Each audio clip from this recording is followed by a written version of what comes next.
안녕하세요. 제 이름은 이라입니다. 모스크바에서 온 러시아 국영 방송의 전쟁 특파원이죠. 여러분께 제가 경험한 놀라운 이야기를 들려드리고 싶네요. 모든 것은 작년 우크라이나 전선으로 파견 명령을 받았을 때 시작됐습니다. 그때만 해도 저는 그저 충실한 러시아 기자였어요. 매일 아침 회색빛 모스크바 하늘을 바라보며 오늘도 국가를 위한 보도를 하겠다는 다짐을 했죠. 남편 미하일과 저는 특별한 임무를 받았습니다. 서방 국가들의 선전을 폭로하는 것이었어요. 그때 저는 진실이라는 것이 얼마나 복잡할 수 있는지 몰랐습니다. 출국 전날 밤 외교부에서 인턴으로 일하는 동생 카차가 찾아왔어요. 한국에서 유학한 카차는 항상 다른 시각을 가지고 있었죠. 카차는 조심스럽게 말했어요. 한국 의료진이 전선에 도착했다고요. 의료 지원을 위해서였습니다. 하지만 저는 그저 고개를 저었어요. 전쟁의 감정은 사치라고 일축했죠.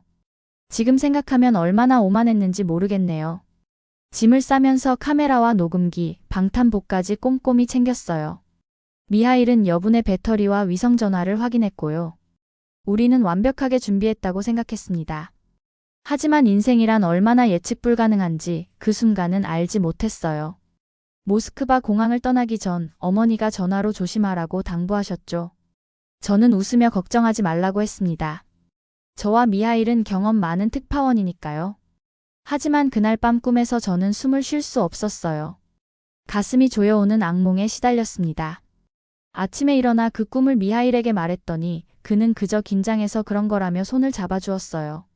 우크라이나에 도착했을 때 공기 중에는 긴장감이 감돌았습니다.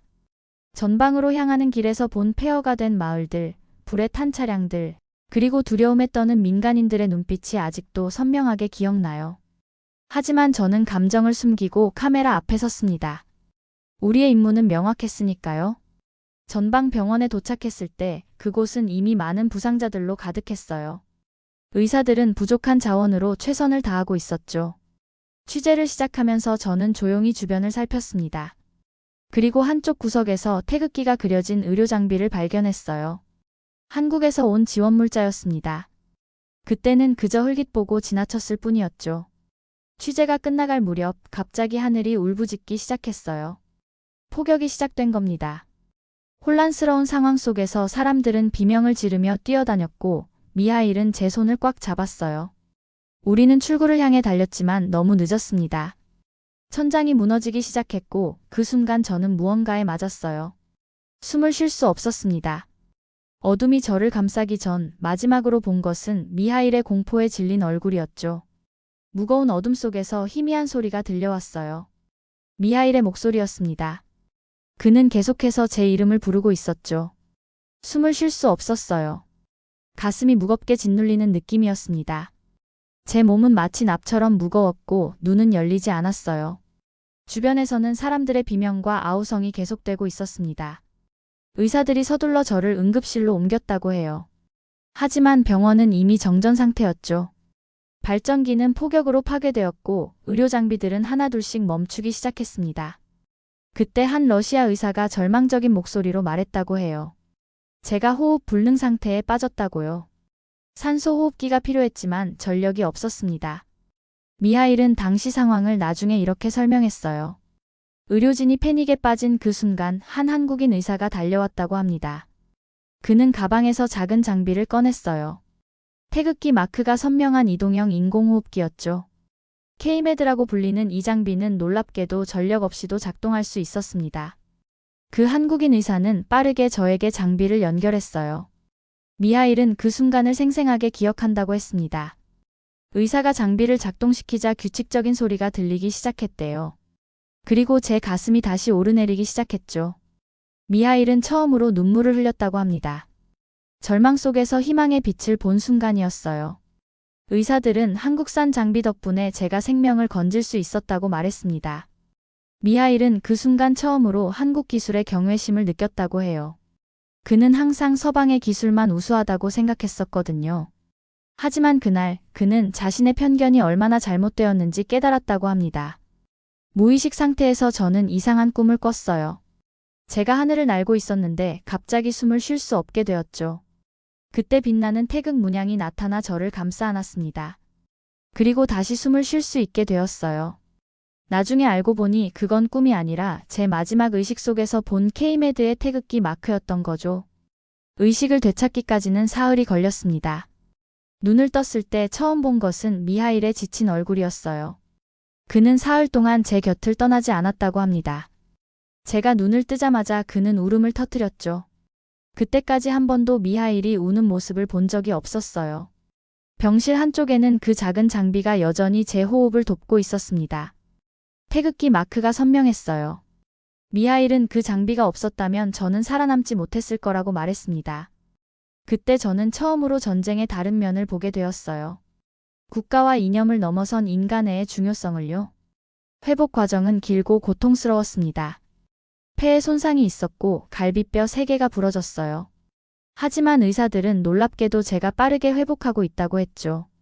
저는 매일 그 한국산 장비를 바라보며 감사함을 느꼈습니다. 그 작은 기계가 제 생명을 구했다는 사실이 믿기지 않았어요. 병원에 있는 동안 저는 많은 생각을 했습니다. 지금까지 저희가 보도해온 내용들, 서방의 선전이라 불렀던 것들이 과연 정말 선전이었을까요? 제 생명을 구한 건 러시아 기술이 아니라 한국의 의료 기술이었어요. 그리고 그 사실을 사람들은 알아야 한다고 생각했습니다. 회복 후 저는 미하일과 함께 중요한 결정을 내렸습니다. 이 경험을 우리 방송을 통해 보도하기로 한 거예요. 한국의 의료기술이 어떻게 러시아 특파원의 생명을 구했는지 그 진실을 알리고 싶었죠. 미하일은 병원에 있는 동안 모든 것을 촬영했어요. K매드 장비, 한국 의료진의 헌신적인 노력, 그리고 재회복 과정까지요. 퇴원하는 날 저는 그 한국인 의사를 만날 수 있었습니다. 김준호 의사였어요. 그는 부드러운 미소를 지으며 제게 다가왔죠. 러시아어를 잘하지 못했지만 그의 따뜻한 눈빛은 모든 언어의 장벽을 넘어섰습니다. 저는 그의 손을 꼭 잡고 고맙다고 말했어요. 그는 그저 미소를 지으며 고개를 끄덕였죠. 김 의사는 K매드 장비에 대해 설명해 주었습니다. 이 장비는 전력 공급이 불안정한 재난 현장을 위해 특별히 개발되었다고 해요. 배터리뿐만 아니라 수동으로도 작동이 가능했죠. 그는 이 기술이 전쟁터가 아닌 생명을 살리는 곳에 쓰이길 바란다고 말했어요. 그 말에 저는 깊이 공감했습니다. 모스크바로 돌아가는 비행기 안에서 미하일과 저는 보도 계획을 세웠어요. 우리는 이 이야기가 러시아와 한국의 의료기술 협력에 대한 좋은 사례가 될 수 있다고 생각했습니다. 편집장에게 제안할 구체적인 내용도 준비했어요. 하지만 현실은 우리의 기대와 달랐죠. 방송국에 도착한 첫날, 편집장은 우리의 제안을 들은 후 고개를 저었습니다. 그는 이것이 서방의 선전 도구가 될 수 있다며 우리의 보도를 기각했어요. 모든 자료는 압수되었고 미하일과 저는 공식 보도 라인에서 제외되었습니다. 저는 그 순간 처음으로 우리가 진정한 저널리즘을 하고 있는 것이 아니라는 사실을 깨달았어요.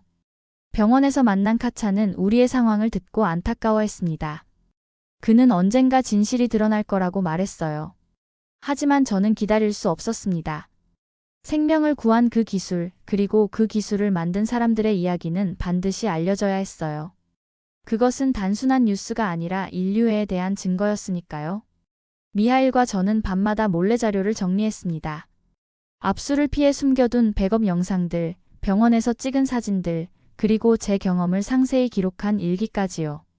우리는 이 자료들을 어떻게 세상에 알릴지 고민했어요. 공식 채널은 모두 막혀 있었으니까요. 그때 카차가 한 제안을 했습니다. 그는 한국과 연결된 비영리 단체들을 알고 있었어요. 그들은 전쟁 지역에서 인도주의적 활동을 하는 단체들이었죠. 카차는 우리가 그들과 접촉하면 도움을 받을 수 있을 거라고 말했습니다. 처음에는 망설였어요. 그건 우리의 경력뿐만 아니라 가족들에게도 위험한 선택이었으니까요. 하지만 매일 밤 잠들기 전 저는 그 K매드 장비를 떠올렸습니다. 제 생명을 구한 그 기술, 그리고 김 의사의 따뜻한 눈빛까지요. 그들의 이야기는 세상에 알려져야 했어요. 마침내 우리는 결심했습니다. 진실을 알리기 위해 위험을 감수하기로 한 거죠. 카차를 통해 우리는 한국계 비영리 단체와 접촉했어요. 그들은 우리의 이야기에 깊은 관심을 보였습니다. 하지만 단순히 제 경험만을 알리는 것보다 더 큰 프로젝트를 제안했어요. 그것은 바로 북한에서 탈출을 시도하는 한 병사를 돕는 것이었습니다. 민수라는 이름의 그 병사는 이미 러시아 국경 근처까지 왔다고 했어요. 우리는 고민 끝에 그 제안을 받아들였습니다. 그것은 단순히 한국 의료기술에 대한 보도를 넘어 생명의 가치와 자유에 대한 더 큰 이야기였으니까요. 그리고 그 결정이 우리의 삶을 완전히 바꿔놓게 될 줄은 그때는 몰랐습니다. 비영리 단체를 통해 우리는 민수를 만났습니다. 러시아와 북한의 국경지대 근처의 작은 마을이었어요. 마을은 외딴 곳에 있었고 우리는 평범한 여행객으로 위장하여 그곳에 도착했죠. 첫 만남에서 민수의 모습은 충격적이었습니다. 28살이라고 했지만 훨씬 더 나이 들어 보였어요. 마른 몸에 경계심 가득한 눈빛이 인상적이었죠. 민수는 처음에 우리를 경계했습니다. 북한 군인 출신으로서 그는 러시아인들을 쉽게 믿지 못했어요. 하지만 카차가 유창한 한국어로 대화를 시작하자 조금씩 마음을 열기 시작했죠. 민수는 탈북 과정에서 겪은 고통과 두려움에 대해 이야기했습니다. 굶주림과 감시, 그리고 끊임없는 불안에 시달렸다고 해요. 그날 밤 작은 숙소에서 민수는 조용히 말했습니다. 북이 아니라 남에서 태어났어야 한다고요. 그의 말에는 깊은 슬픔과 간절함이 담겨 있었어요. 저는 그 순간 민수의 이야기와 제 경험이 어떻게 연결되는지 깨달았습니다. 우리 모두 자유와 진실 그리고 더 나은 삶을 갈망하고 있었죠. 계획은 간단했어요. 민수를 폴란드 국경까지 데려가는 것이었습니다. 그곳에서 한국 대사관의 도움을 받아 한국으로 망명할 수 있을 테니까요. 하지만 현실은 언제나 계획보다 복잡하죠. 출발 전날 밤 우리는 마을 주민들에게 감시받고 있다는 것을 알게 되었어요. 누군가 우리의 정체를 의심하고 있었던 겁니다. 급하게 계획을 변경해야 했습니다. 예정보다 하루 일찍 출발하기로 했어요. 한밤중에 우리는 조용히 숙소를 빠져나왔죠. 밤하늘은 별빛으로 가득했고 차가운 바람이 얼굴을 스쳤습니다.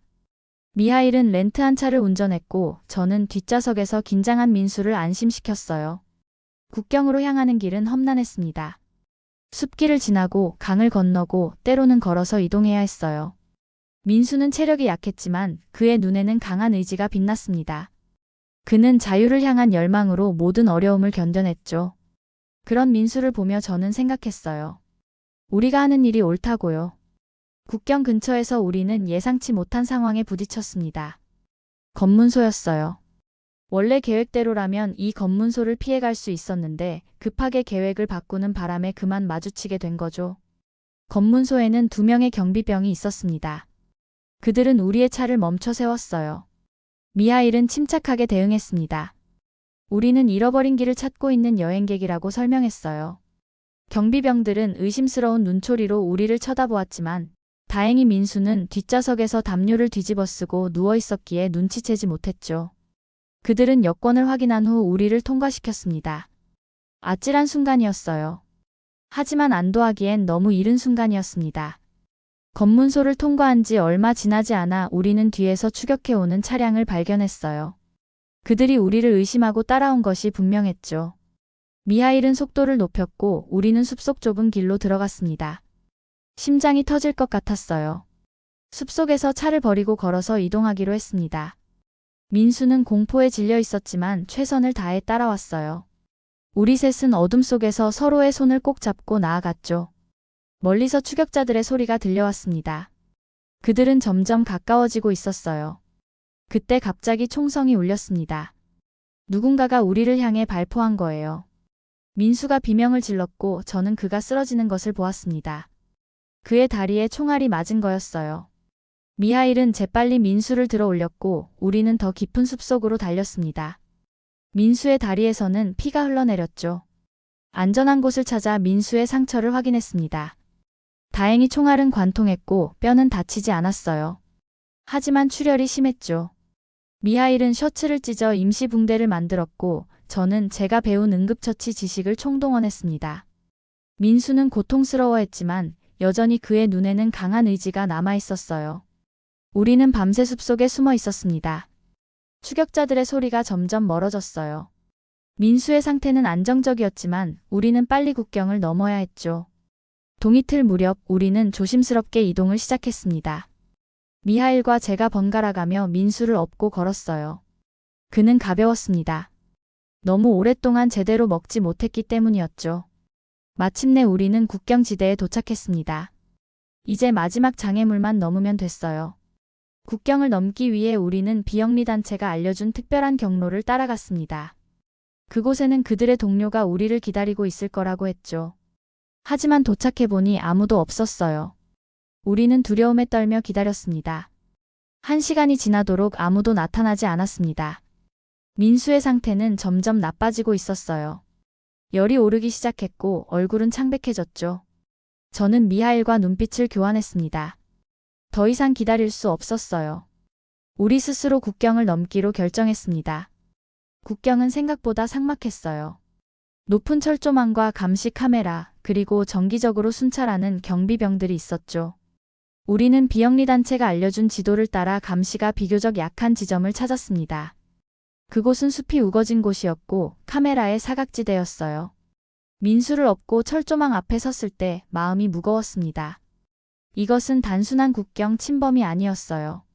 우리는 법을 어기고 있었죠. 하지만 동시에 한 사람의 생명과 자유를 위한 일이기도 했습니다. 미하일은 조용히 말했어요. 돌아갈 수 없다고요. 저도 알고 있었습니다. 우리는 이미 너무 멀리 와버렸으니까요. 미하일이 철조망을 자르는 동안 저는 민수를 부축했습니다. 그는 의식이 흐릿해져 있었지만 여전히 우리를 신뢰하는 눈빛이었어요. 민수는 제 귀에 대고 속삭였습니다. 고맙다고요. 그 한마디에 저는 더욱 결심을 굳혔죠.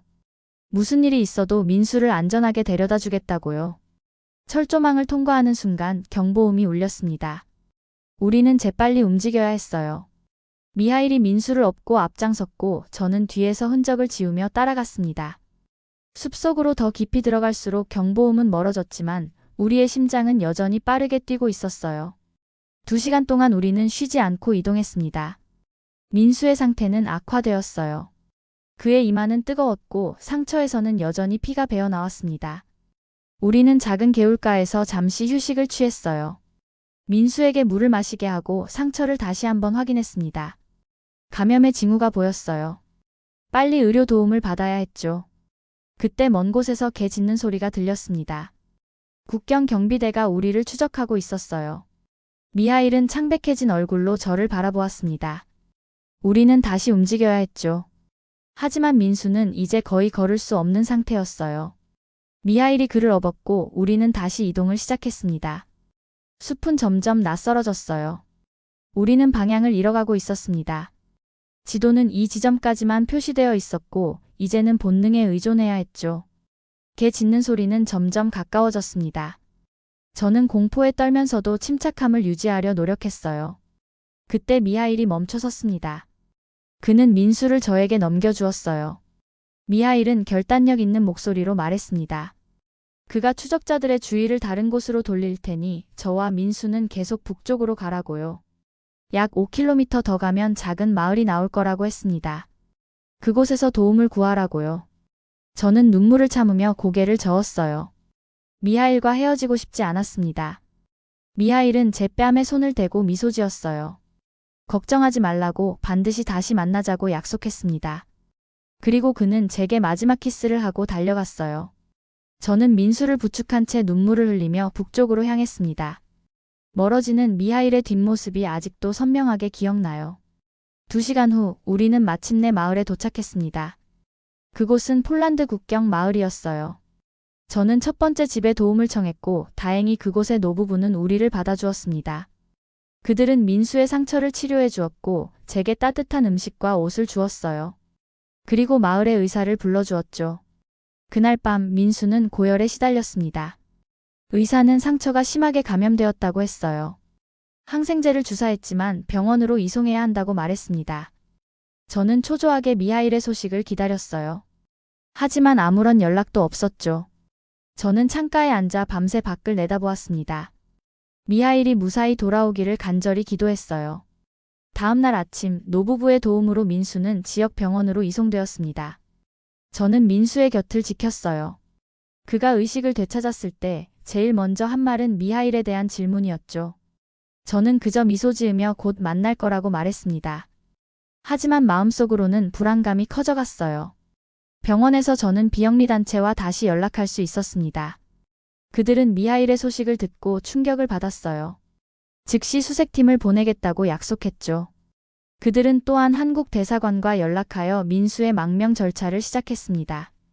모든 것이 빠르게 진행되었어요. 사흘 후 기적처럼 미하일이 나타났습니다. 그는 지쳐 보였지만 무사했어요.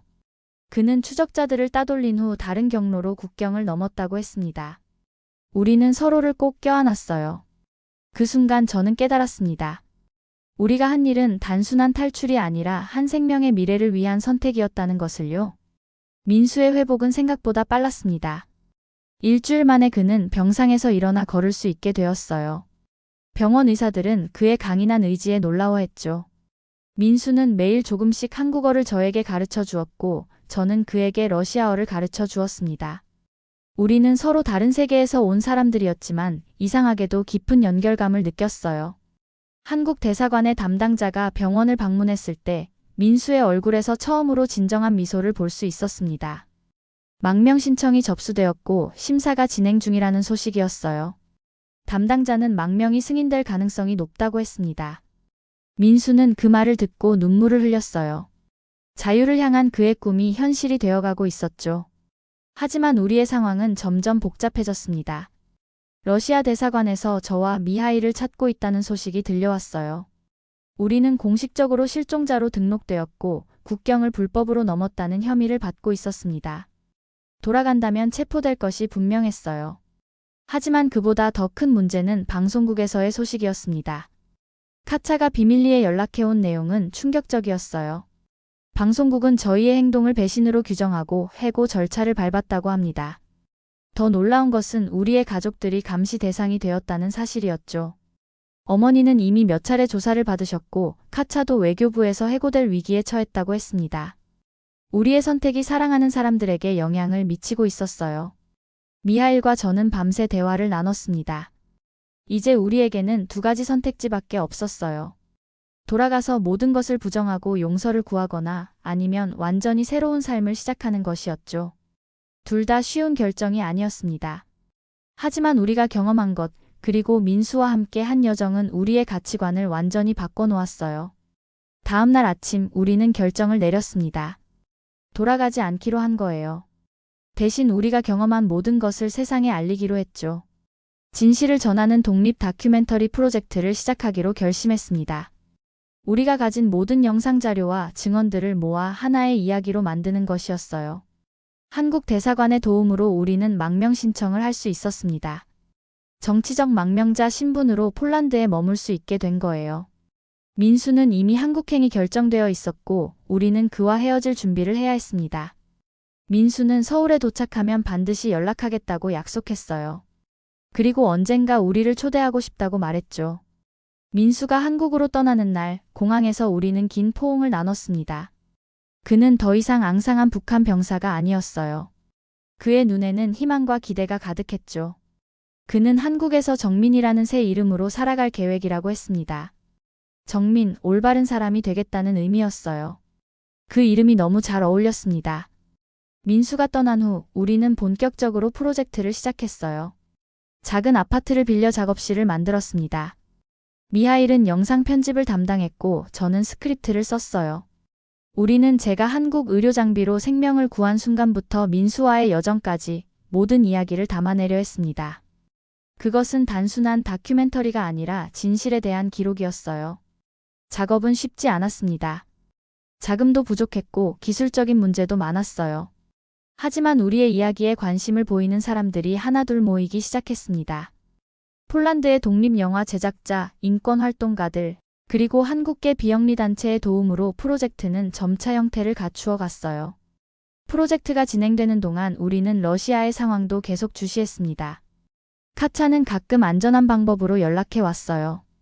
가족들은 여전히 감시 중이지만 직접적인 해코지는 없다고 했습니다. 방송국은 우리를 배신자로 규정하고 모든 기록에서 지워버렸다고 해요. 우리는 공식적으로 존재하지 않는 사람들이 되었죠. 다큐멘터리가 거의 완성되어 갈 무렵 우리는 중요한 결정을 내려야 했습니다. 어떻게 이 작품을 배포할 것인가 하는 문제였어요. 공개적으로 발표하면 러시아 정부의 즉각적인 반발을 살 것이 분명했고 가족들에게도 위험이 될 수 있었습니다. 하지만 비공개로 배포하면 그 영향력이 제한적일 수밖에 없었죠. 결국 우리는 중간길을 택했어요. 다큐멘터리를 여러 작은 에피소드로 나누어 익명으로 온라인에 공개하기로 했습니다. 각 에피소드는 우리 이야기의 일부를 담고 있었죠. 첫 번째는 K-MED와 한국 의료기술에 관한 내용이었고, 두 번째는 러시아 언론의 검열에 대한 것이었습니다. 그리고 마지막은 민수의 탈출과 새로운 삶에 대한 이야기였어요. 이 영상들은 USB에 담겨 비밀리에 전달되었고, 인터넷을 통해 조용히 퍼져나갔습니다. 처음에는 반응이 미미했지만 점차 사람들의 관심을 끌기 시작했어요. 특히 한국 네티즌들 사이에서 화제가 되었고, 몇몇 국제 언론에서도 이 이야기를 다루기 시작했습니다. 세상이 조금씩 진실을 알아가고 있었어요. 다큐멘터리가 공개된 지 1년 후 저는 한국 비영리 단체로부터 놀라운 초청을 받았습니다. 한국을 방문해달라는 요청이었어요. 그들은 K-MED 기술의 발전과 국제 의료 지원 프로그램에 대한 포럼을 개최하고 있었고, 저를 주요 연사로 초청했습니다. 처음에는 믿기 어려웠어요. 러시아 정부가 여전히 저를 추적하고 있었기 때문에 국제여행은 위험할 수 있었거든요. 하지만 비영리 단체는 모든 안전 조치를 보장했습니다. 한국 정부의 특별 초청 비자를 제공하고 저의 신변 보호를 약속했어요. 무엇보다 민수, 이제는 정민이라 불리는 그가 직접 저를 만나고 싶다는 메시지를 보내왔습니다. 그 말에 저는 마음을 굳혔어요. 미하일과 함께 한국 방문을 결정했습니다. 인천공항에 도착했을 때 기분이 어떠했는지 말로 표현하기 어렵네요. 긴장감과 설렘이 뒤섞인 복잡한 감정이었어요. 입국 절차는 순조롭게 진행되었고 출구에서 정민이 기다리고 있었습니다. 그는 완전히 달라져 있었어요. 건강해 보였고 밝은 미소를 짓고 있었죠. 우리는 뜨겁게 포옹했습니다. 말이 필요 없는 순간이었어요. 정민은 서울 시내로 우리를 안내했습니다. 고층 빌딩과 현대적인 거리를 보며 저는 감탄했어요. 이곳은 제가 알던 세계와는 전혀 달랐습니다. 정민은 자랑스럽게 서울의 명소들을 소개했고 자신의 새 생활에 대해 이야기했어요. 그는 카페에서 아르바이트를 하며 한국어를 배우고 있었고 요리학교에 다니기 시작했다고 했습니다. 꿈이 생겼다고 말하는 그의 목소리에는 활기가 넘쳤어요. 다음 날 저희는 서울의 유명한 대학병원을 방문했습니다. 그곳에서 K-MED 장비를 개발한 연구팀을 만날 예정이었어요. 병원 로비에 들어서자 제 심장이 빠르게 뛰기 시작했습니다. 이곳에서 저는 제 생명을 구한 기술의 탄생지를 보게 될 거였어요. 연구팀의 책임자인 김 교수가 우리를 맞이했습니다. 그는 우크라이나에서 만났던 그 김 의사였어요. 그는 저를 보자마자 환하게 웃었고 한국어로 환영 인사를 건넸습니다.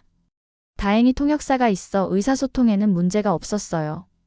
김 교수는 우리를 연구실로 안내했고 K-MED 장비의 탄생 과정에 대해 설명해 주었습니다. K-MED는 재난 지역에서의 의료 지원을 위해 특별히 개발된 기술이었어요. 전력 공급이 불안정한 지역에서도 작동할 수 있도록 설계되었고 다양한 환경에서 사용이 가능했습니다. 김 교수는 자랑스럽게 말했어요. 이 기술로 전 세계 수천 명의 생명을 구할 수 있었다고요. 그중 하나가 바로 저였습니다. 연구실 한쪽에는 초기 모델부터 최신 모델까지 K-MED의 발전 과정이 전시되어 있었어요. 김 교수는 특별히 한 장비를 가리켰습니다.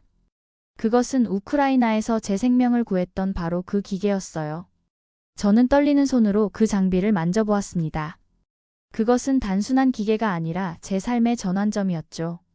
김 교수는 당시 상황을 자세히 설명해 주었습니다. 그는 폭격 직후 병원에 도착했고 전력이 끊긴 상황에서 많은 환자들이 위험에 처해 있었다고 했어요. K-MED가 없었다면 저를 포함한 여러 사람들이 살아남지 못했을 거라고 말했습니다. 그 말에 저는 눈물을 참을 수 없었어요. 이후 우리는 K-MED를 사용하는 의료진을 위한 교육센터도 방문했습니다. 그곳에서는 전 세계에서 온 의료 전문가들이 장비 사용법을 배우고 있었어요. 김 교수는 말했습니다. 기술은 국경을 넘어 생명을 구하기 위해 존재한다고요. 그 말이 제 마음에 깊이 와닿았습니다. 서울에서의 나흘째 되는 날, 저는 국제인권 포럼에 참석했습니다. 그곳에서 저는 연단에 올라 제 이야기를 나누게 되었어요. 수백 명의 청중 앞에 선이 무척 긴장되었지만 미하일과 정민이 앞줄에서 응원해주고 있었습니다. 저는 깊게 숨을 들이마시고 이야기를 시작했어요. 포럼에서 저는 제 경험과 깨달음을 진솔하게 나누었습니다. 진실은 보도보다 더 큰 생명을 구할 수 있다고 말했어요. 한국의 기술은 제게 숨결을 주었고 한국의 인도주의는 정민에게 새로운 삶을 선물했다고요. 제 이야기가 끝날 무렵 청중들은 모두 일어나 박수를 쳤습니다. 그 순간 저는 우리의 선택이 옳았다는 것을 다시 한번 확신했어요. 연설 후 포럼 주최 측은 특별한 영상을 상영했습니다. 그것은 정민의 새로운 삶을 담은 짧은 다큐멘터리였어요. 카페에서 열심히 일하는 모습, 요리학교에서 한국 음식을 배우는 모습, 그리고 친구들과 웃으며 대화하는 모습이 담겨 있었습니다. 영상의 마지막에 정민은 카메라를 바라보며 말했어요. 처음으로 나를 위한 삶을 살고 있다고, 모두에게 고맙다고요. 그날 밤 우리 셋은 한강변을 걸으며 이야기를 나눴습니다. 정민은 자신의 꿈에 대해 말했어요. 언젠가 자신만의 작은 식당을 열고 싶다고요. 북한에서 온 사람들을 위한 안식처가 되는 그런 공간을 만들고 싶다고 했습니다. 미하일은 다큐멘터리 작업을 계속하고 싶다고 했고, 저는 여전히 진실을 전하는 일을 하고 싶다고 말했어요. 강변에 앉아 서울의 밤하늘을 올려다보면서 저는 이상한 평화로움을 느꼈습니다. 우리는 많은 것을 잃었지만 더 많은 것을 얻었어요. 자유, 진실, 그리고 서로에 대한 신뢰를요. 그리고 무엇보다 우리는 한 사람의 삶을 바꿀 수 있었습니다. 정민은 이제 자신의 선택으로 삶을 살아가고 있었어요. 한국에서의 마지막 날, 우리는 특별한 초대를 받았습니다. K-MED 기술이 세계적으로 인정받아 국제혁신상을 수상하게 되었다는 소식이었어요. 시상식은 서울 시내의 대형 컨벤션 센터에서 열렸고 저희는 귀빈으로 초대받았습니다. 화려한 행사장에 들어서자 많은 사람들이 저를 알아보았어요. 다큐멘터리를 통해 제 이야기가 널리 알려진 덕분이었죠. 시상식에서 김 교수는 감동적인 수상 소감을 전했습니다. 그는 기술의 진정한 가치는 얼마나 많은 생명을 구했는지에 있다고 말했어요. 그리고 특별히 저와 정민을 언급하며 우리의 이야기가 K-MED 팀에게 큰 영감이 되었다고 했습니다. 청중들은 우리를 향해 뜨거운 박수를 보냈어요. 그 순간 저는 부끄러움과 자부심이 뒤섞인 이상한 감정을 느꼈습니다. 행사가 끝난 후 김 교수는 저희에게 놀라운 제안을 했어요. K-MED 재단에서 러시아와 북한 출신 난민들을 위한 특별 프로그램을 시작할 계획이라고 했습니다. 그들은 저와 미하일, 그리고 정민이 이 프로그램의 홍보대사로 활동해 주길 원했어요. 우리의 경험과 이야기가 많은 사람들에게 희망이 될 수 있다고 믿는다고 했습니다. 우리는 그 자리에서 바로 수락했어요. 그것은 우리가 경험한 모든 것에 더 큰 의미를 부여하는 일이었으니까요. K-MED 재단은 우리가 한국에 정착할 수 있도록 모든 지원을 약속했습니다. 미하일과 저는 망명 신분으로 폴란드에 머물고 있었지만 한국에서 새로운 삶을 시작할 수 있는 기회가 생긴 거예요. 마지막 밤 정민은 우리를 특별한 장소로 데려갔습니다. 그가 일하는 카페였어요. 카페는 이미 문을 닫은 시간이었지만 정민은 열쇠를 가지고 있었습니다. 그는 우리를 안으로 안내했고 테이블에는 정성스럽게 준비된 음식들이 놓여 있었어요. 정민이 직접 만든 요리였습니다. 북한 음식과 한국 음식을 자신만의 방식으로 재해석한 특별한 메뉴였어요. 식사를 하면서 우리는 미래에 대해 이야기했습니다. 정민은 요리학교를 졸업한 후 자신만의 레스토랑을 열 계획이라고 했어요. 미하일은 한국어를 배워 한국 영화 제작에 참여하고 싶다고 했고, 저는 K-MED 재단에서 일하며 우리와 같은 경험을 한 사람들을 돕고 싶다고 말했습니다. 우리의 이야기는 아직 끝나지 않았어요. 새로운 장이 시작되고 있었죠. 식사를 마친 후 정민은 조심스럽게 작은 상자를 꺼냈습니다. 그 안에는 3개의 목걸이가 있었어요. 은으로 만든 작은 숨결 모양이었습니다. 정민은 말했어요. 이것은 우리의 여정과 서로의 연결을 상징하는 것이라고요.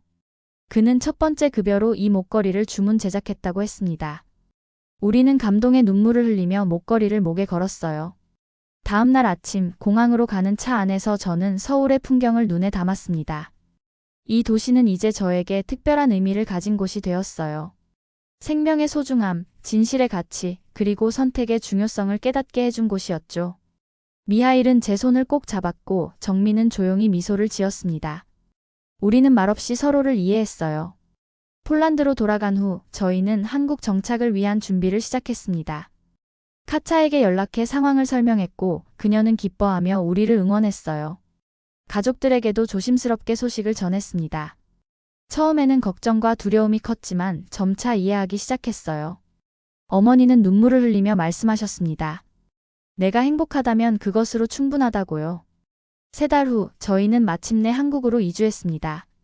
K-MED 재단은 서울 근교에 아파트를 마련해 주었고 필요한 모든 지원을 제공했어요. 정민은 매일 우리를 방문하여 한국 생활에 적응할 수 있도록 도와주었습니다.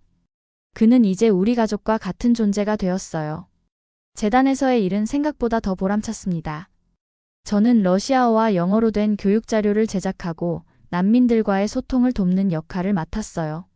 미하일은 재단의 홍보 영상을 제작했고 그의 다큐멘터리 경험이 큰 도움이 되었죠. 우리는 함께 일하며 더 많은 사람들에게 희망을 전할 수 있었습니다. 1년이 지난 후 정민은 꿈에 그리던 자신의 레스토랑을 열었어요. 작지만 아늑한 공간이었고 이름은 숨결이었습니다. 그곳에서 그는 북한과 한국의 음식을 창의적으로 융합한 요리를 선보였어요. 개업식 날 많은 사람들이 찾아왔습니다. K-MED 팀, 재단 동료들, 그리고 정민이 한국에서 사귄 친구들까지요. 그것은 축하의 자리이자 우리 여정의 결실을 확인하는 순간이었습니다. 레스토랑 벽에는 특별한 사진이 걸려 있었어요. 우크라이나 병원에서 찍은 K-MED 장비의 사진, 폴란드 국경을 넘는 우리의 모습, 그리고 한국에서의 새로운 시작을 담은 사진들이었습니다. 그 아래에는 작은 문구가 쓰여 있었어요. 진실은 때론 한 사람의 숨결로 시작된다. 그리고 그 숨결은 세상을 바꾼다. 지금 저는 서울의 한 카페에 앉아 이 이야기를 마무리하고 있습니다. 목에는 여전히 정민이 선물한 숨결 목걸이가 걸려 있어요. 창밖으로는 한국의 봄 풍경이 펼쳐져 있고 사람들은 각자의 일상을 살아가고 있습니다. 저는 이제 이곳이 제 집이라고 느낍니다. 우리의 이야기는 예상치 못한 방향으로 흘러갔지만 그것이 우리를 더 나은 곳으로 이끌었어요. 한 장비의 기술, 한 사람의 선택, 그리고 국경을 넘은 우정이 만들어낸 기적이었습니다. 저는 이제 알고 있어요. 진정한 용기는 때로는 익숙한 모든 것을 뒤로하고 진실을 선택하는 것이라는 사실을요. 오늘도 저는 아침에 일어나 깊게 숨을 들이마십니다. 그리고 감사함을 느껴요. 다시 숨을 쉴 수 있다는 것, 자유롭게 생각할 수 있다는 것, 그리고 진실을 말할 수 있다는 것에 대해서요. 제 이야기가 누군가에게 작은 희망이 되길 바랍니다. 때로는 한 사람의 숨결이 세상을 바꿀 수 있으니까요.